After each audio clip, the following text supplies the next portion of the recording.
جو سانحہ model town میں ملوث تھے پولیس افسران اور جو سانحہ ساہیوال جنہوں نے برپا کیا، آپ نے کیا کیا؟ آپ نے ان کو اعلیٰ عہدوں پر بٹھایا اور ان کو میڈل تقسیم کیے۔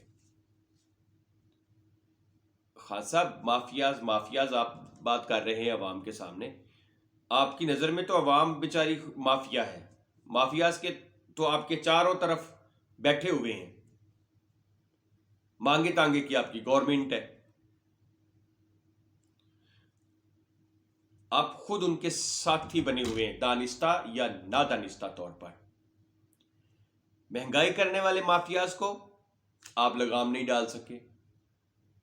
سرکاری ملازمین کی اکثریت آج بھی کرپشن میں لتھڑی ہوئی ہے اور کوئی کام بھی عوام کا رشوت کے بغیر نہیں ہوتا، تو آپ نے کیا کر لیا ان کا؟ یہ کام تو وہ تھے نا جو بغیر بجٹ کے، بغیر خرچے کے ہو سکتے تھے۔ آپ کہہ رہے ہیں ہمارے پاس پیسہ نہیں ہے، سارا لوٹ کے لے گئے۔ بے شک انہوں نے لوٹا، وہ چور تھے، ڈاکو تھے، لٹیرے تھے، لیکن پلیز آپ نے کیا کیا؟ بلکہ آپ کو شکر کرنا چاہیے کہ آپ پاکستان جیسے ملک میں وزیر اعظم ہیں جہاں کے لوگوں کو ابھی بیچاروں کو کچھ شعور نہیں ہے، کیونکہ اگر شعور ہوتا نہ یہاں پہ زرداری اور نہ نواز شریف جیسے اور نہ آپ جیسے کوئی وزیر اعظم ہو ہی نہیں سکتا تھا۔ جس آدمی نے مخلص ہو کر کوشش کی، آپ نے اس کا ساتھ بھی نہیں دینا مناسب سمجھا۔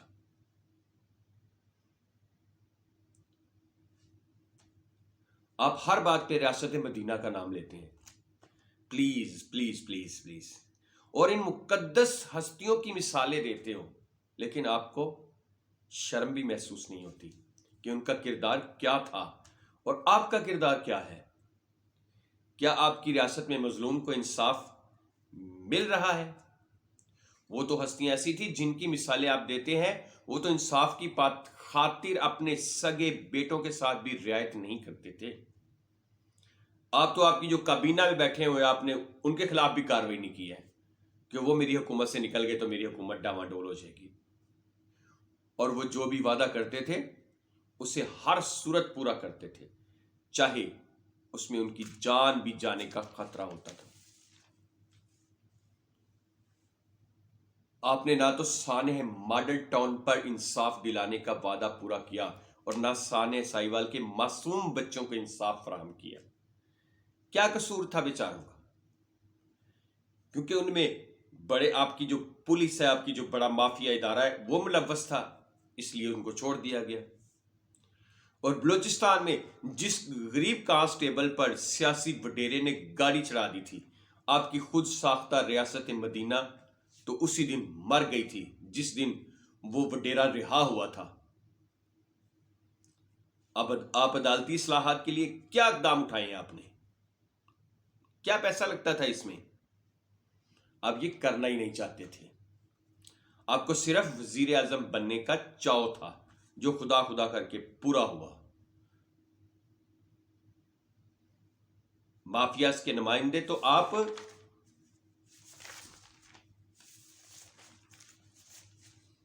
کے دائیں بائیں بیٹھے ہیں، مافیاز کے نمائندے تو آپ کے ارد گرد بیٹھے ہوئے ہیں، جن کی بیساکھیوں پر آپ کی حکومت کھڑی ہے اور اب تو ویسے ہی لڑکھڑا رہی ہے، اور آپ ان سے بھیک مانگتے پھر رہے ہیں کہ خدا را نہ جاؤ، واپس آ جاؤ، واپس آ جاؤ، میری کرسی کو خطرہ ہے۔ یا تو آپ مردوں کی طرح بات کرتے نا کہ ایسی کرسی کو میں لات مارتا ہوں جو کسی کی، جو کرپٹ لوگوں کی سہارے پہ کھڑی ہے۔ سیاسی مفاد کے لیے تو بھاگ کر ڈاکٹر طاہر القادری کے پاس چلے گئے اور ان سے سانحہ ماڈل ٹاؤن پر ایک ماہ میں انصاف دینے کا آپ نے خود وعدہ کیا تھا۔ آپ کی ویڈیوز ابھی تک گواہ ہے۔ آپ نے انصاف تو کیا دلوانا تھا، الٹا آپ نے ان قاتل پولیسکاروں کو ترقیاں بھی دیں اور ان میں میڈل بھی تقسیم کیے۔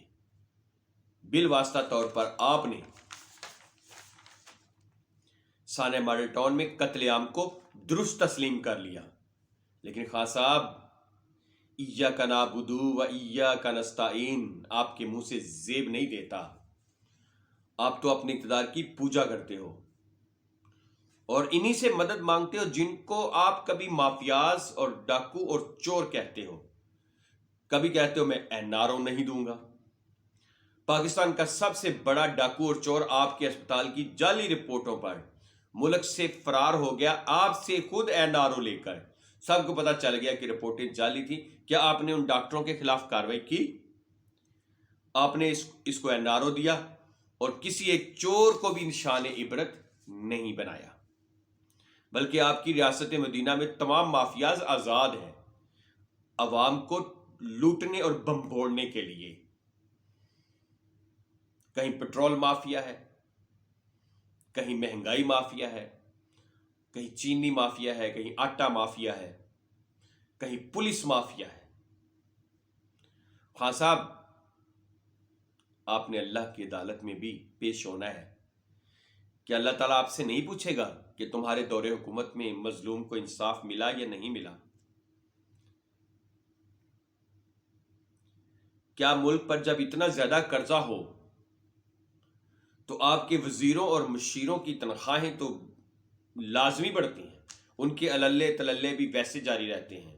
پٹرول عوام کو اتنا مہنگا مل رہا ہے لیکن وزیر ویسے ہی عیاشیاں کرتے پھر رہے ہیں، ان کی فیملیز عیاشیاں کرتی پھر رہی ہیں، ان کے گھر والے سرکاری پٹرول پر کیا کیا عیاشیاں کرتے ہیں. کیا سرکاری افسران کے عللے تللے ویسے نہیں جاری؟ سب کچھ ہو رہا ہے، آپ صرف باتیں بنا رہے ہیں. پلیز اگر کام کرنا ہے تو آگے بڑھ کر ایسا کام کرو کہ آپ کو دنیا یاد رکھے. اس نظام کو جڑ سے اکاڑ کے پھینک دو اور اس نظام کے خلاف جدوجہد میں شامل ہو جاؤ. پلیز اس ملک پر رحم کریں. جو مقتدر، جو ریاست کے ادارے ہیں، ان سے بھی میں درخواست کرتا ہوں کہ اس ملک کے عوام پر رحم کریں اور اس ملک پر مزید تجربے بند کریں. اس ملک پر تجربے ہو رہے ہیں، یہ تجربہ گاہ نہیں ہے، یہ اسلام کے نام پر قائم کیا ملک ہے جہاں پہ قائد اعظم نے خواب دیکھا تھا اور مسلمانان ہند نے آزادی کے لیے خواب دیکھا تھا، جہاں پہ ہماری مائیں بہنیں ان کی عزتیں لوٹی گئیں، چھوٹے چھوٹے معصوم بچوں کا قتل کیا گیا. قیامت والے دن جب حشر کے دن جہاں جہاں سے مردے اٹھائے جائیں گے وہاں سے ان کی لاشیں آج بھی کھیتوں سے، کنووں سے، دریاؤں سے نکالی جائیں گی، وہاں سے اٹھیں گے وہ لوگ. کیا وہ اللہ کی عدالت میں پیش نہیں ہوں گے؟ یا اللہ کہ ہم نے قربانیاں کیا اس لیے دی تھیں کہ ہمارے ملک کے ساتھ یہ ہو؟ ہم نے اسلام کے لیے قربانیاں اس لیے دیں تاکہ یہاں پر ہم آرام سے اور چین سے رہ سکیں اور تیرے دین پر عمل کر سکیں اور اسلام کو اپنی زندگیوں میں ڈھال سکیں، اپنی زندگیوں کو اسلام کے لیے ڈھال سکیں. لیکن ہائے افسوس ہمیں وہ چیز نہیں ملی. اس لیے آپ سب سے التماس ہے، میرے اس پیغام کو، چاہے کڑوا ہے یہ، لیکن اس کو آگے بھی شیئر کریں، ہر ایک تک پہنچائیں تاکہ ان مقتدر اداروں تک بھی ہماری بات پہنچ سکے اور اس ملک پر رحم کھاؤ. خدا کے لیے یہ دھرتی ہماری ماں جیسی ہے، اس کے ساتھ ایسا کھلواڑ نہ کرو.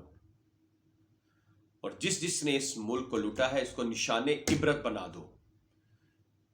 میں معزز جج صاحبان سے بھی یہ درخواست کرتا ہوں، جلدی سے آپ توہین عدالت کا کنٹیمپٹ تو لگاتے ہیں لیکن یہ نہیں سوچتے کہ آپ کے سامنے سب کچھ ہوتا رہا. جو ڈکٹیٹر ہیں ہم ان کو کیا روتے ہیں؟ ہمارے تو جمہوریے جو ہیں، جمہوریے نام نہاد جمہوریے، انہوں نے جتنا ملک کو لوٹا کسی نے بھی نہیں لوٹا. خدا را اس ملک پر رحم کریں. اللہ ہم سب کا حامی و ناصر ہو.